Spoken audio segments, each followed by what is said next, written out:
नमस्कार, नवोदय टाइम्स पंजाब केसरी के इस खास कार्यक्रम में आपका स्वागत है। मैं हूं रवि दुबे और आज मेरे साथ हैं केंद्रीय संस्कृति एवं पर्यटन मंत्री प्रहलाद सिंह पटेल। सर नमस्कार, आपका स्वागत है पंजाब केसरी नवोदय टाइम्स में। सबसे पहले तो ये बताइए कि जो जनता है वो जानना चाह रही है कि आखिर आपका लॉकडाउन कैसे बीत रहा है? नहीं, मुझे लगता है कि पहले तो हम सब ने जिले के जो भी निर्देश थे राज्य के और केंद्र के, उनके मुताबिक ही काम किया। केंद्रीय मंत्रियों को उस समय मैं जबलपुर में था, तो कुछ मुझे क्षेत्र में जाने का मौका मिला और अधिकारियों के साथ समन्वय के कारण मैंने कुछ काम किए। 2 जगह जबलपुर में सैनिटाइजेशन का काम मैंने खुद ने शुरू किया, खुद हाथ से लेकर शुरुआत की। मैंने अपनी कॉन्स्टिट्यूएंसी में भी शुरू किया। तर्क ये था मेरा कि इस परिस्थिति में हमको रिलीवर होना चाहिए और हम 3 जगह बेहतर रिलीवर हो सकते थे। एक तो नगर निकाय के जो सैनिटाइज करने वाले कर्मचारियों का जो ग्रुप्स है, उसमें चूंकि ये कोई तकनीकी काम नहीं है तो उनको रेस्ट दें। कल के दिन किसी देहात में जरूरत पड़ेगी तो शहरी अमला ही जाएगा, तो हमने कहा ये काम हाथ करना चाहिए। और वो मैं खुश हूँ कि लोगों ने मेरी बात को माना। मेरी कॉन्स्टिट्यूंसी में तो 100% माना, बाकी जगह भी लोगों ने माना। दूसरा मेरा मानना था कि पुलिस जहाँ पर उस समय तो रेड जोन जैसी बात थी नहीं, तो मैंने कहा कि 5 पुलिस वाले खड़े हैं तो 4 पुलिस वाले ना हो, 1 पुलिस वाला हो, 4 हम उनकी जगह पे खड़े हो जाए। तो हम तो चूंकि बुंदेलखंड के लोग थे तो 3 दिन हमारे यहाँ बहुत ट्रैफिक था। लगभग 12 से 13,000 लोग मेरे जिले से निकले थे। उनके भोजन का या उनको पहुंचाने का प्रबंध था। बाद में सब नॉर्मल सामान्य परिस्थिति थी और मैं भाग्यशाली हूँ कि मेरे यहाँ पर पूरे लोकसभा में कोई भी पॉजिटिव केस अभी तक नहीं है। तो मैंने कहा कि हम यहाँ पर रिलीवर हो सकते हैं और अभी उसी विकल्प में जहाँ भी पुलिस पॉइंट्स हैं वहाँ 24 घंटे में 3 बार विधिवत टाइम पर चाय जाती है और सामाजिक तो लोग यानी हमारे सहयोगी मित्र कर रहे हैं और वो अभी सतत जारी है। तीसरा कि पैरामेडिकल स्टाफ का हमें विकल्प बनना चाहिए। ये कठिन है, बिना ट्रेनिंग के किसी को एंट्री मिल नहीं सकती, डॉक्टर भी अलाउ नहीं करेगा, लेकिन हमको पैरामेडिकल स्टाफ की जरूरत पड़ सकती है। इसलिए हमको 4 घंटे या 6 घंटे की ट्रेनिंग लेके रखना चाहिए। तो जो मेरे साथ सफाई में ग्रुप रहता है उसने वो ट्रेनिंग भी ली, मुझे इस बात का गर्व है। तो उसके बाद में 13 तारीख से आदेश आया कि हमको मंत्रालय खोलना है, तो मैं सड़क मार्ग से दिल्ली पहुंचा। यहाँ पर बंगले में रहता हूँ और मंत्रालय जाता हूँ। हर दिन अभी 2 दिन के अंतर से समीक्षा बैठकें होती हैं। फिजिकल डिस्टेंस मेंटेन है, सैनिटाइजेशन का काम हम सब लोग मिलकर करते हैं। जो दिल्ली के आउटर बाहर से लोग हैं उनको पूरी तरह से मना कर रखा है और इसलिए कामकाज जैसे आपसे संवाद कर रहे हैं लगभग इसी तरीके से कामकाज हो रहा है। फिजिकली भी हम लोग बैठते हैं और 5 अधिकारी का कामकाज कर्मचारी। तो इसमें जैसे आप लोग खास तौर पे जो कि लोकसभा के सांसद होते हैं उनको अपने क्षेत्र की जनता के साथ भी प्लस साथ में प्रदेश की जनता के साथ भी और एज अ मंत्री पूरे देश की जनता के साथ भी एक तरह से संवाद स्थापित करना रहता है। खास तौर पे तब जब लॉकडाउन के बाद बहुत सारे लोग आपके प्रदेश के आपके क्षेत्र के होंगे जो बाहर फंस गए होंगे, वो वहाँ पहुँच नहीं पाए, उनके लिए किस तरह की व्यवस्थाएं जो हैं आपने अपने ओर से की हैं? बुंदेलखंड देश जानता है कि हमारे यहाँ से काफी लोग जाते हैं। मेरी कॉन्स्टिट्यूंसी से आज की तारीख में 8,882 लोग देश के 18 राज्यों में हैं। इसमें 6 राज्य ऐसे हैं जहाँ पर बड़ी संख्या है। महाराष्ट्र में बड़ी संख्या है, 3500 के आसपास है। हरियाणा में गुड़गांव और पानीपत को अगर मिला दें हम तो लगभग 1500 लोग हैं। फिर दिल्ली, नोएडा, गुजरात, ये ऐसे राज्य हैं जहाँ पर 500 से ज्यादा लोग हैं। बाकी फिर ग्रुप्स में तो वो बाकी अन्य 12 राज्यों में है। वो संख्या कई जगह बड़ी नहीं है, कई जगह 100-150 भी है, लेकिन कई जगह पर सिर्फ 20-25 या 27 लोग ही है। तो मुझे लगता है कि एक अनुभव आया कि लोग जाते हैं लेकिन वो उनकी सूचना ना तो वो ग्राम पंचायत को होती है, लेकिन इस आपदा में दोनों को सीख मिली है और मुझे लगता है हमें कोई नए सिरे से विचार करना पड़ेगा। और जो लोग वापस आए हैं वो संख्या भी मेरे जिले में अगर मैं देखूं तो वो 30,000 से ऊपर है। मेरे लोकसभा क्षेत्र में तो और भी ज्यादा है। तो ये अनुभव भी एक नया अनुभव है और उनसे लेकिन सतत संपर्क है मेरे जम्मू कार्यालय से भी और दिल्ली कार्यालय से। सीधे मुझे भी फोन आते हैं तो मैं अटेंड करता हूँ। आज मोरबी से एक फोन आया था कि सब हम यहाँ फंसे हुए हैं। तो मैंने कहा कि एक बार अपनी संख्या को तय कर लीजिए, जल्दबाजी मत करिए। भोजन का कष्ट लेकिन अभी तक अच्छी बात है कि हमारे स्थानीय जो भी राज्य हैं, वहाँ जो जनप्रतिनिधि हैं संपर्क के कारण अभी तक इस ढंग की कठिनाई नहीं है, लेकिन सीखने से वापस जाना है घर पर, ये हाँ। तो तो जिस तरह से आपने अपने क्षेत्र की जनता के लिए काम किया है, प्रदेश जनता के लिए काम किया है, तो एज अ पर्यटन मंत्री, एज संस्कृति मंत्री, देश के बहुत सारे लोग थे जो बाहर विदेशों में थे जब लॉकडाउन हुआ, जब फ्लाइट्स को ब्लॉक किया गया, तो उनकी खैर खबर किस तरह से ली आपने? उनको वापस लाने के लिए या उनके लिए वहाँ व्यवस्था हो जाए, उसके लिए आपने दूतावासों के जरिए कोई प्रयास किए? क्या कार्रवाई उसमें? नहीं, मुझे लगता है कि एक तो गर्व की बात है, दुनिया हमारे अप्रिशिएट कर रही है कि विदेश मंत्रालय और भारत सरकार ने जिन जगहों से ला सकते थे पढ़ने वाले बच्चों को और टूरिस्ट को, इतनी रिस्क तो शायद देश दुनिया में किसी दूसरे देश ने नहीं दी, चाहे वुहान की बात हो, ईरान की बात हो, इटली की बात हो। इससे भी कठिन दौर कहीं और शायद देश में दुनिया में था नहीं। लेकिन इस मंत्रालय के पास में 100% उनकी सूचनाएं हैं। जैसे आज ही आपने अखबार में पढ़ा होगा, मैं पंजाब से ही देख रहा था कि उसमें आज एक शिप को फिर से वापस पहुंचा रहे हैं लाने के लिए। भारत सरकार ने जिस मुस्तैदी से काम किया है वो तो जग जाहिर है, लेकिन देश के भीतर भी एक बड़ी संख्या थी जो रह गए थे लोग, उनके लिए हम लोगों ने एक साइट शुरू की थी। तो उस साइट पर लगातार लोगों के मैसेज आए और भारत सरकार ने वो जो रिपोर्ट्स हम लोगों ने दी या जो राय में दी, एक झटके में ही गृह मंत्रालय ने सबकी वीजा अवधि आने वाले समय के लिए बढ़ा दी। तो भारत ने जो फैसले किए हैं उससे लोग अनुसरण ले रहे हैं, तो जो वापस जाना चाह रहे हैं और जो जिनके देश उनको वापस बुलाना चाहते हैं, यहाँ से हम उनको वापस भी कर रहे हैं। तो मुझे लगता है कि अभी तक अच्छी बात यह है कि देश की मान की बात है कि सरकार अभी तक किसी ने शिकायत नहीं की। हमारे किसी भी फोरम पर हमने कहा तो उन्होंने इन्फॉर्मेशन दी और उसका जल्दी से जल्दी इनको रास्ता मिल गया। तो मुझे लगता है यही मैं अगला सवाल मेरा इसी पे आ रहा था कि आप पर्यटन मंत्री, तो बाहर के पर्यटक भी आए हुए हैं, तो उनकी मेहमान नवाजी में कोई कमी ना हो, इसको कैसे इंश्योर कर रहे हैं आप? नहीं, बल्कि हमें हमें इस बार गर्व की अनुभूति हो रही है कि अमेरिकन 800 के आसपास लोगों से अमेरिका गवर्नमेंट ने उस समय संपर्क किया था, 10 लोगों ने ही वापस जाने की इच्छा जताई। अगर वो सिस्टरी के ग्रुप की हम बात करें कि जो 18 लोग राजस्थान से दिल्ली आए थे, जिसमें 17 पूरी तरह से स्वस्थ हो गए और एक दुर्भाग्य से वो जयपुर में उनकी डेथ हुई है, लेकिन उन्हें इटली जाने के लिए वो तैयार नहीं हुए। तो जो विदेशी पर्यटक देश के भीतर था वो यहाँ ज्यादा सुरक्षित महसूस कर रहा था, वो जिस भी स्थिति में था, आश्रमों में था, होटल में था या कोई ऐसे जगह पर था, लेकिन वो यहाँ पर ज्यादा सुरक्षित महसूस कर रहे थे। ये हमारी बड़ी सफलता है और इसलिए जब मैं कहता हूँ कि आपने जिस सकारात्मकता से बात शुरू की है, ये बड़ी महत्वपूर्ण बात है, क्योंकि ये सच है कि दुनिया इस महामारी से जूझ रही है, इसमें कोई दो मत नहीं है। लेकिन हमारे लिए बड़ी बात यह है कि हम डेंसिटी ऑफ पॉपुलेशन वाले देश हैं और न्यूनतम स्वास्थ्य सुविधाओं वाले देश हैं। ये स्वीकार करने में कोई दिक्कत नहीं है, लेकिन उस सब के बावजूद भी सुविधा संपन्न और कम घनत्व की आबादी वाले लोग उसके शिकार हुए। लेकिन हम उससे बचने के लिए, और उसमें 3 बड़े सकारात्मक संदेश आते हैं। एक तो ये कि देश की जनता का जो भरोसा है वो देश के प्रधानमंत्री के प्रति है और देश के प्रधानमंत्री की साख दुनिया में बहुत जबरदस्त तरीके से ऊपर गई है। और मैं हमेशा मानता हूं कि टूरिज्म को गति देने में प्रधानमंत्री का दुनिया का प्रवास, उनके तरीके ने ही हमारी ग्रोथ को ठीक किया है पिछले 5 वर्षों में। हम 65वें स्थान से अगर 34वें स्थान पर आए तो मैं सिर्फ उसमें प्रधानमंत्री का प्रयास मानता हूँ, बाकी चीजों को मैं कम बहुत महत्वपूर्ण नहीं देता जितना मैं साल भर में समझ पाया हूँ। लेकिन आज की तारीख में जो दूसरा सकारात्मक पक्ष है वही है जो प्रश्न आपने मुझसे किया था कि जो वेलनेस टूरिज्म के लिए देश के भीतर आए थे या अन्य कारणों से आए थे, उनने हमारी भारतीय चिकित्सा पद्धति पर ज्यादा भरोसा किया और जो परंपरागत चिकित्सा पद्धति है, ये बात मैं जो स्पेशली बोलूंगा कि उनको लगा कि नहीं ये ज्यादा बेहतर है। तीसरी बात है कि हमारी जो भारतीय जीवन शैली है उसको मान्यता मिली है देश के बाहर भी और देश के भीतर भी।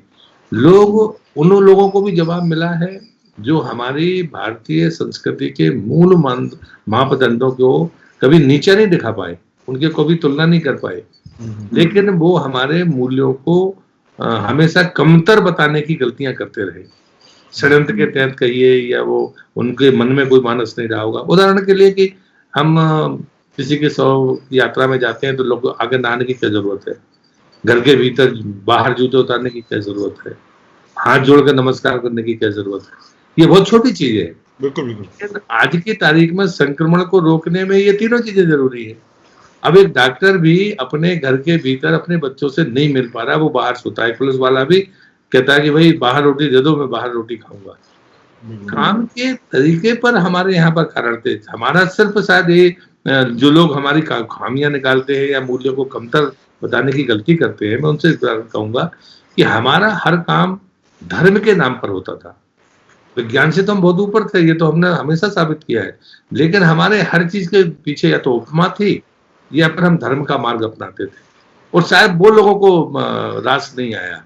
लेकिन आज इस समय ने उस बात का जवाब दिया है। एक चीज आपने इसमें कही कि प्रधानमंत्री ने खास तौर पे जो विदेशों में भारत की छवि है उसको मजबूत करने का काम किया है। प्रधानमंत्री ने ये भी कई बार बताया है कि किस तरह से संस्कृति और पर्यटन मंत्रालय जो है वो भारत के कूटनीति में जो इस्तेमाल होता है सॉफ्ट पावर, उसके लिए बहुत इंपॉर्टेंट मंत्रालय है। तो आप किस तरह से सॉफ्ट पावर में कमी ना आए, इसके लिए क्या प्रयास कर रहे हैं? तो उसके लिए तो जो काम प्रधानमंत्री ने कर दिया है, अब अलग से किसी को करने की जरूरत नहीं है।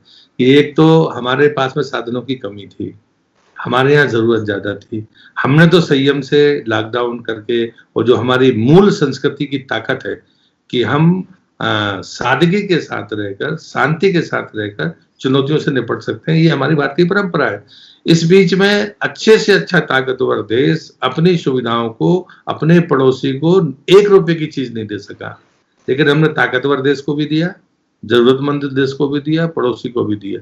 वसुधैव कुटुंबकम का जो मंत्र था उसको सार्थक करने का काम करने के बाद मुझे लगता है कि जो सॉफ्ट पावर की आप बात कर रहे हैं, ये संस्कृति का, भारतीय संस्कृति का या हमारे परोपकार के भाव की जो ताकत है, ये दुनिया में चर्चा का विषय है। इसलिए मैं हमेशा कहता हूं कि हमारे जो नेतृत्व है उसने सिर्फ नेतृत्व की प्रतिष्ठा नहीं बढ़ी है, नेतृत्व के साथ में हमारी सांस्कृतिक ताकत की भी सामर्थ्य बढ़ी है, हमारी लोक जीवन की ताकत की सामर्थ्य भी दुनिया में गई है, और हमारी परंपरागत चिकित्सा पद्धति, ये तीनों किसी पर्यटक के लिए महत्वपूर्ण है। क्योंकि पर्यटक हमारी संस्कृति देखने आता है, पर्यटक हमारी जीवन शैली में हमारे बारे में जो दुष्प्रचार होता था, इस आपदा ने उस दुष्प्रचार को स्वयं खत्म कर दिया। मैंने जब पर्यटन मंत्री का काम संभाला था, तब मैंने एक बात बड़ी जिम्मेदारी से कही थी, पर्यटन के लिए धन से ज्यादा जरूरी है धारणा का बदलना, पैसे से ज्यादा जरूरी है परसेप्शन का बदलना। अब धारणा हमारी गलती से बिगड़ी है या षड्यंत्र के कारण किसी ने बिगाड़ी है, हमारे बारे में हम तो भिखारी लोग हैं, हमारे यहाँ तो किसी भी महिला के साथ कुछ हो सकता है, ये परसेप्शन मुझे लगता है बिगाड़ने के बारे में योजनाबद्ध काम हुआ था। लेकिन अब साबित हो गया इस आपदा में कि हमारा देश कितना अनुशासित है, वो कितना संयमित है, वो कितना सादगीपूर्ण जीवन जीता है। साथ में हमें परिवारों में भी ताकत मिली है। हमारे बच्चे जो 15-20 साल के जो दुख का कालखंड रहा है, वो परिवार भाव से दूर होते रहे, इसको हमें स्वीकार करना पड़ेगा। हम में भी कुछ गलतियां आई थी, हम भी ज्यादा सुविधा भोगी हो गए थे, हमको भी लगता था कि नहीं ये चीज है बहुत अच्छी है, लेकिन हम अगर जब लौट कर आए तो मुझे लगता है कि मेरी उम्र के लोग तो या आपकी आयु के लोग तो इस बात को स्वीकार करेंगे कि जो भटकाव था उस भटकाव ने भी से हम वापस आए हैं और हमको एक बड़ी ताकत मिली है। और मैं समझता हूँ कि देश का पर्यटक हो, जो देश के भीतर पर्यटक था, जो बड़ी मात्रा में देश से बाहर जाता था, अब उसको भी एक बार जो प्रधानमंत्री ने दूरदर्शितापूर्ण तरीके से लाल किले की प्राचीर से कहा था, देखो अपना देश, 3 साल में आप 15 स्थानों पर जाइए, मुझे लगता है कि अवसर होगा जब लोग देखेंगे और इससे सीख लेंगे कि देश के भीतर था, हम बाहर क्यों गए। अंतर्राष्ट्रीय टूरिज्म की आप बात कर रहे थे, मुझे याद है जब आपने पदभार ग्रहण किया था तो एक बार अशोका होटल में मुलाकात हुई थी हमारी, तो आपने बताया था किस तरह से आप किन किन चीज़ों को लेकर भारत की ब्रांडिंग जो है विदेशों में कर रहे हैं, चाहे वेलनेस टूरिज्म हो, मेडिकल टूरिज्म हो, या बौद्ध सर्किट की बात हो, जो कि हमारा ईस्ट लुक ईस्ट वाला पॉलिसी जो है हमारी।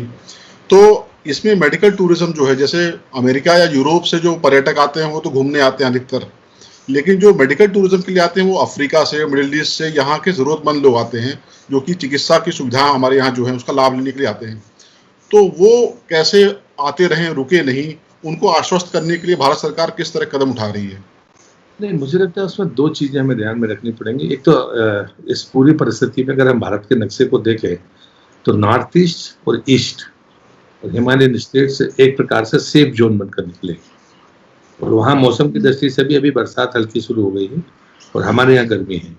तो देश अभी तो आपको स्टार्ट करना पड़ेगा, तो डोमेस्टिक टूरिज्म से ही पर्यटन का काम शुरू होगा, और जिसका मुझे भरोसा लगता है जो नुकसान है वो देश भर का नहीं है, पूरी दुनिया का नुकसान है। पर जब भी नॉर्मलसी आएगी, जब भी सामान्य परिस्थिति बनेगी, मुझे लगता है कि सबसे पहले स्टार्ट करने वाले हम होंगे और सबसे तेज गति के साथ चलने वाले हम होंगे।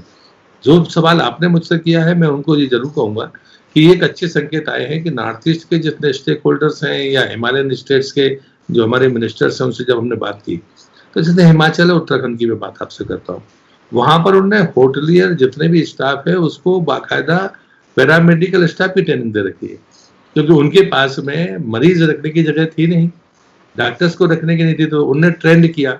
दिल्ली में हमारा जो आईटीडीसी का होटल है अशोका, जिसकी आपने बात की, इसका एक फ्लोर हमने पहले से तैयार किया, एक लिफ्ट सेपरेट की। ये बात शायद मैंने आपसे उस दौरान हल्की सी कही भी थी। तो मुझे लगता है कि अब जो भी आएगा वेलनेस टूरिज्म के लिए, तो प्राय अगर हम देखें तो जो इस्लामिक कंट्रीज हैं वहां से बड़ी संख्या में लोग आते हैं। अब वो तो बेड्स होंगे नहीं, तो वो रुकेंगे होटल में, इलाज भले वो कहीं पर लें।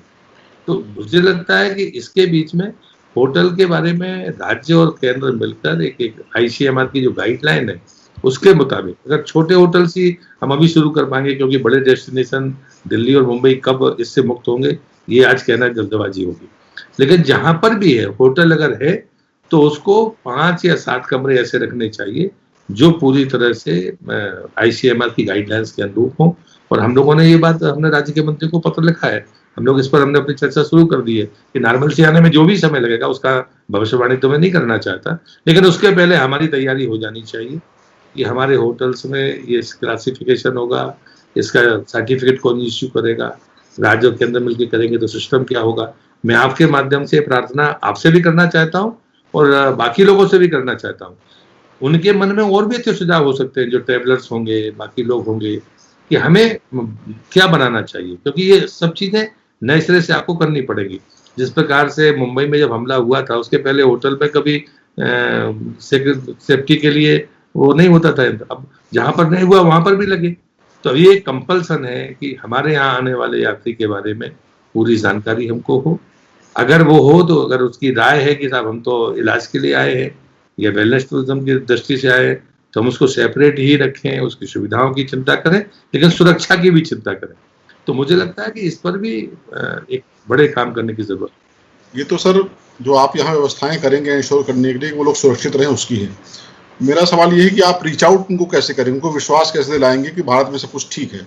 हम रीच आउट पॉलिसी हमारी क्या होगी, किस तरह से हमको विश्वास दिलाएंगे कि अब सारी चीजें ठीक हो गई हैं, उसके लिए कोई रणनीति क्या आप तैयार कर रहे हैं? समस्या उस एंड पर है, हमारे एंड पर नहीं है। दुनिया में हम सबसे सेफ डेस्टिनेशन बनकर उभरे हैं, ये हमारी सकारात्मकता है। और मैं बल्कि दूसरी बात कहता हूँ, हम पहले चाइनीज टूरिस्ट पर फोकस कर रहे थे, अब ऑप्शन हमारे पास है कि हम चाइना को कितनी परमिशन देंगे। अब हमारा लालच ये नहीं है कि हम चाइनीज को बुलाने में इच्छुक हैं, चाइनीज को हम कैसे एंट्री देंगे ये भारत सरकार तय करेगी, ये पर्यटन मंत्रालय भी तय नहीं करेगा। मुझे लगता है कि ये हमारा पक्ष मजबूत हुआ है। अब हमारे पास में आने वाले लोग बहुत होंगे, अब हमें किसे आने देना और किस आधार पर उसको रखना, ये चिंता हमको पहले करनी है, संख्या की चिंता अभी नहीं करनी है। मुझे याद है आपने बताया था कि आप जहाँ जहाँ ये बौद्ध सर्किट है वहाँ पे जिन देशों के पर्यटक आते हैं उन देशों की पट्टिकाएं लगी हों ताकि वो लोग वहाँ आसानी से पढ़ सकें, ऑडियो बुक्स उनको मिल जाए वहाँ सुनने के लिए। तो उसमें चीन खास फोकस था आपका। अब चीन से ही ये कोरोना निकला है, तो चीनी पर्यटक दुनिया भर में 20-25 करोड़ पर्यटक हर साल घूमते रहते हैं और हिंदुस्तान उसका मुझे लगता है कि 2 या 3 लाख का हिस्सा उसमें से मिल पाता है। तो आपकी रणनीति ये थी कि चीनी पर्यटक यहाँ आए, लेकिन अब पूरी तरह से स्थितियां बदल गई हैं, तो क्या चीन को हम ब्लॉक कर देंगे? नहीं, मैं इस पर तो सीधे हाँ और ना में जवाब नहीं दूंगा, ये तो विदेश मंत्रालय तय करेगा, सरकार तय करेगी। सरकार अगर करेगी कि उनको लाना है तो हमारी चिंता होगी कि हम उनको कैसे यहाँ पर एक्मोडेट करेंगे, क्योंकि पहले तो वो कहते थे कि हमको स्वच्छता और हमारे लेवल की चाहिए। अब आज जब उनकी परिस्थिति अलग है और यूरोप जिस प्रकार से रुख अपना रहा है, चाइनीज के लिए ये बड़ी चुनौती होगी। लेकिन हमारे लिए तो सारे ऑप्शन खुले हैं, हमारे यहाँ चाइना भी अगर सरकार अनुमति देगी तो चाइनीज भी यहाँ पर आएगी, क्योंकि बौद्ध सर्किट हमारे पास सबसे ताकतवर सर्किट है। लेकिन चाइना जाने वाले लोगों की संख्या 65-66 करोड़ है, तो वो भी नहीं जाएंगे। तो उनके जाने के लिए सबसे अगर सेफ डेस्टिनेशन है तो वो भारत है। हम कितना संभाल पाएंगे, इसलिए मैं सकारात्मकता देखता हूं, मैं कभी उसमें नकारात्मकता देख नहीं रहा, बल्कि मैं तो फिर आपसे कहूंगा कि कुछ ऐसी डिबेट्स चलाएं कि अगर ये लोग आएंगे तो किस फॉर्मेट में हम इनको यहाँ पर रखेंगे। डोमेस्टिक टूरिस्ट के लिए तो हम ये मानते हैं कि जो भी हमारा नॉर्थ ईस्ट है या हिमालयन जो भी स्टेट्स है, जैसे कल देवादिदेव महादेव केदारनाथ जी के पट खुले, 15 दिन बाद बद्रीनाथ जी के पट खुल जाएंगे। महीने बाद 1.5 महीने बाद अगर भी नॉर्मलसी आती है तो लोग, मुझे लगता है कि 4 धाम के तो दर्शन कर पाएंगे। अमरनाथ यात्रा का भी समय आ रहा है। हाँ, बद्रीनाथ जी के 15 दिन बाद बद्रीनाथ जी के पट खुल जाएंगे। अमरनाथ यात्रा कह रहा था, अमरनाथ यात्रा का भी समय आने वाला है, तो उसमें तो सुरक्षा का पक्ष भी होगा, लेकिन यहाँ तो कोई ऐसी परिस्थिति नहीं है। यहाँ तो खाली आपको इसकी सावधानी रखनी है कि जो यात्री आएगा वो कहीं बीमार ना हो, और बीमार हो तो हम उसको कैसे रखें, ये चुनौती है, बाकी कोई चुनौती नहीं। लेकिन ये सच है कि अभी लोग पब्लिक कन्वेंस के साथ जाएंगे, ये अभी चुनौती है। इसलिए प्राइवेट कन्वेंस या बाकी कोई दूसरा छोटा सिस्टम हो सकता है, जिसको हम सैनिटाइज हर दिन करके, एक फैमिली है एक गाड़ी में जा रही है और पूरी गाड़ी को हम सैनिटाइज करें और जहां रुके वो जगह ठीक हो तो हो सकता है। तो एक नए तरीके से सोचने की जरूरत तो पड़ी है, ये बात सही है, लेकिन संभावनाएं हैं और संभावनाएं सकारात्मक है, ऐसा मुझे लगता है। तो देश के अंदर जो पर्यटक हैं, जैसे आपने कहा कि आओ देखें अपना देश, एक अभियान जो आप चला रखा है आपने, तो देश के पर्यटक भी कैसे एश्योर हों कि अगर मुझे कहीं गर्मियों की छुट्टियों में या बारिश में कहीं घूमने जाना है तो क्या पर्यटन मंत्रालय की तरफ से मुझे कोई इंडिकेशन या ऐसा कुछ मुझे मार्क मिलेगा कि ये जगह सेफ है, ये ग्रीन जोन है, यहाँ आप जा सकते हैं, उसी आधार पे मैं अपनी तैयारी करूं? ऐसा कुछ तैयारी कर रहे हैं आप, ऐसा कोई डेटा बना रहे हैं? इसके लिए भी आपसे और आपकी टीम से, प्लस जो आपको सुन रहे हैं आपके माध्यम से, मैं उनसे सबसे कहूंगा कि देखो, अपना देश के बारे में माई गॉव पर हम एक क्विज वेबिनार लाने वाले हैं, नए लड़कों, नए तमाम ट्रेवलर्स के लिए भी, कि आप हमें एडवाइस करें कि हमारा टाइटल तो यही होगा, देखो अपना देश। आप उसको और कितना आकर्षक बना सकते हैं, उसी को हम इंफॉर्मेशन का पोर्टल बनाएंगे, तो और हम उस पर रोड डालेंगे कि भाई अब अधिकांश यात्राएं सड़क मार्ग से होनी है। आप हिमाचल में फला जगह से जाइए और आप भद्रवाह में जम्मू कश्मीर तक चले जाएंगे, जोन सेफ है, सुंदर है, साइकिलिंग के लिए भी, ट्रैकिंग के लिए भी, सुंदरता की दृष्टि से भी, रुकने की दृष्टि से भी, तमाम जगह से। मतलब उदाहरण दिया मैंने आपको। नॉर्थ ईस्ट में हम इन रोड चार्ट को, मैं चाहता हूं कि पर्यटन मंत्रालय की साइट से लोगों तक जानकारी जाए, मतलब, और उसमें प्राइवेट के नंबर भी होंगे, सरकार के नंबर भी होंगे, कि ये है, आप तय आप करिए कि आपको कहाँ रुकना है, ये नंबर है, पर ये नंबर ऑथेंटिक है, इनमें कोई शिकायत होती तो आइए। पहले कोई होटल वाला हमसे रजिस्ट्रेशन नहीं मांगता था, सिर्फ आता था कि हमको तो 5 स्टार देने के लिए हमारे पास आता था। लेकिन मुझे लगता है अब ये भी जरूरत है कि होटल वाले को एक बार एनरोल होना चाहिए, जो मैं उसके लिए तो मैं पहले से मैंने काम शुरू किया था कि गाइड की ट्रेनिंग चाहिए, गाइड के पास आइडेंटिफिकेशन होना चाहिए, ड्राइवर के साथ भी होना चाहिए।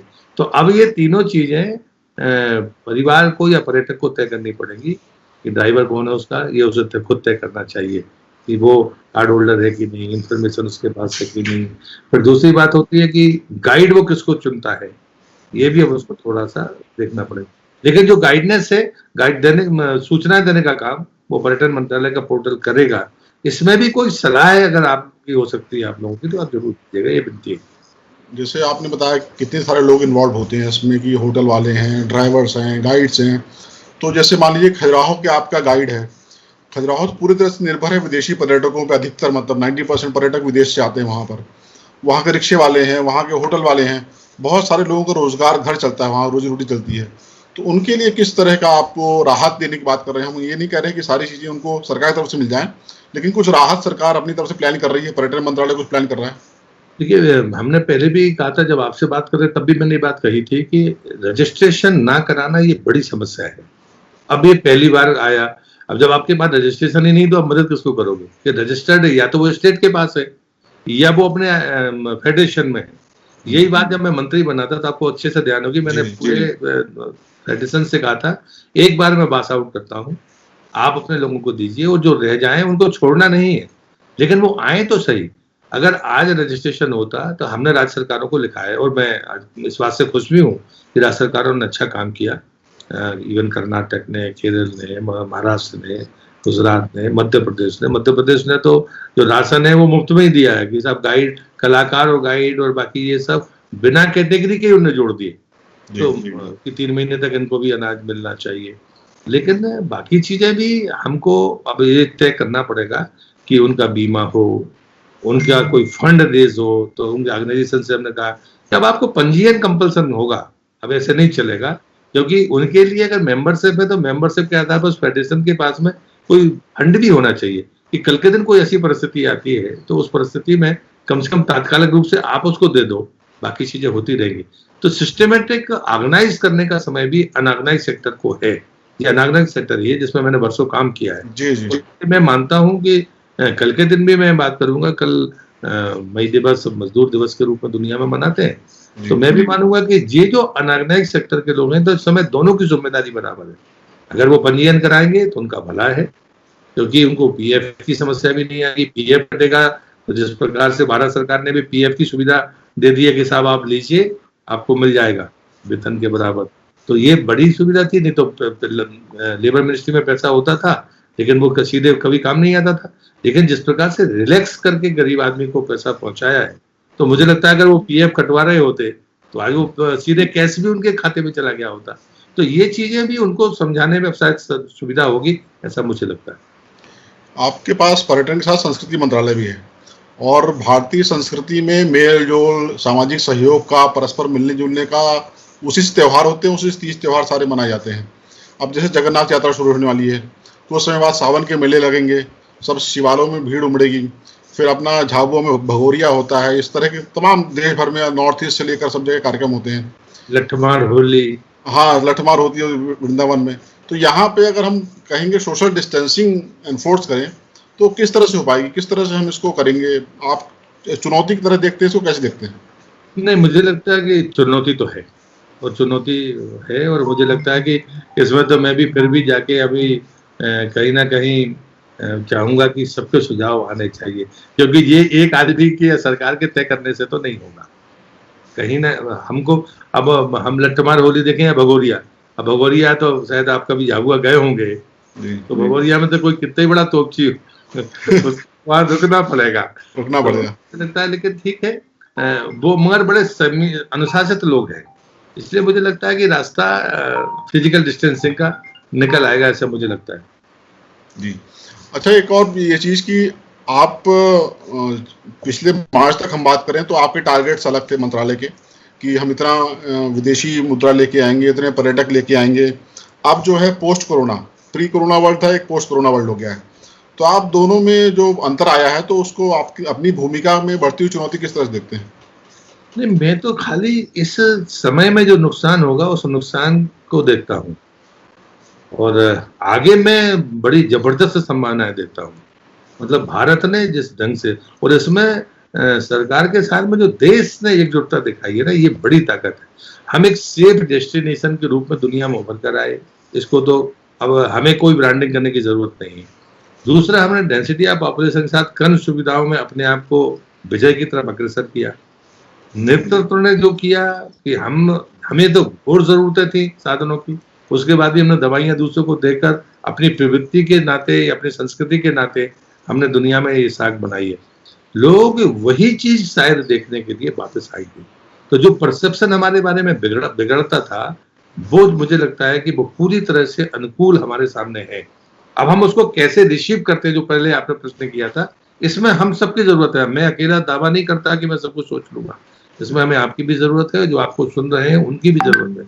तो मैं उस साइड में देंगे तो जो सलाह देंगे और जो सकारात्मक होंगी वो उनको स्वीकार करूंगा, वो खामियां बताएंगे तो मैं उनको भी स्वीकार करूंगा, उनको भी ठीक करने की कोशिश करूंगा।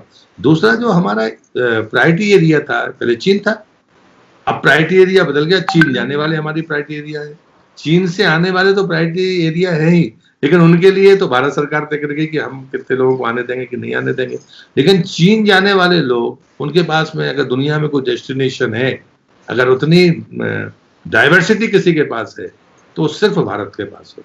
हमारे भोजन, हमारी वेशभूषा, हमारे नृत्य, कल विश्व नृत्य दिवस था, मैंने सारे राज्यों के वो नृत्य डाले, देखा था ट्विटर पे, तो मैंने वो डाले। संगीत सेतु ने जो इस बीच में लॉकडाउन के समय जो ऊंचाइयां छुई वो कमाल की थी। विरासत सेतु करके मैंने ट्विटर पर एक सिर्फ अंग वस्त्र की बात शुरू की, और वो भी अटल सिर्फ प्रधानमंत्री जी को जब मैंने वो मणिपुरी गमछा कर और वो बोलते हुए देखा, उतने में मन में विचार आया और विरासत सेतु चला। कमाल का रिस्पांस लोग बता रहे हैं। हमारे यहाँ हर चीज है और इतनी ताकतवर है कि मुझे लगता है कि हम उसको एक दूसरे को नहीं, देश नहीं जानता ये मणिपुरी है कि ये नागालैंड का है कि ये कश्मीरी है। मैं ले गया था, 10 कम्युनिटी है, 10 कम्युनिटी के अलग अलग नृत्य है, जिसमें 7 मैंने खुद अपनी आंख से देखे। तो मुझे लगता है कि ये चीजें देश को पता नहीं है, ये तो मैं कह सकता हूँ, और इसलिए ये चीजें दिखाने की जरूरत है। चलिए प्रहलाद जी, आपने इस लॉकडाउन के समय आप क्या कर रहे हैं और किस तरह से पर्यटन मंत्रालय को आगे की जो चुनौतियां हैं उसके लिए कैसे तैयार कर रहे हैं, साथ में आपने ये भी बताया कि क्या प्राथमिकताएं होंगी पर्यटन मंत्रालय की और कैसे भारत जो है और ज़्यादा मजबूत बनकर उभरेगा कोरोना के बाद। इस तमाम बातचीत के लिए आपका बहुत बहुत धन्यवाद। उम्मीद है एक बार फिर आपसे पोस्ट कोरोना वर्ल्ड में मुलाकात होगी, फिर बातचीत होगी। जरूर, बहुत धन्यवाद। पंजाब केसरी ग्रुप को भी बहुत बहुत बधाई, शुभकामनाएं, स्वस्थ रहिए। और आप तो राष्ट्र की सेवा करते हैं और इसी ताकत से, इसलिए हमारा मेल भी खाता है आपसे, तो मैं आपको फिर से बधाई देता हूँ। धन्यवाद।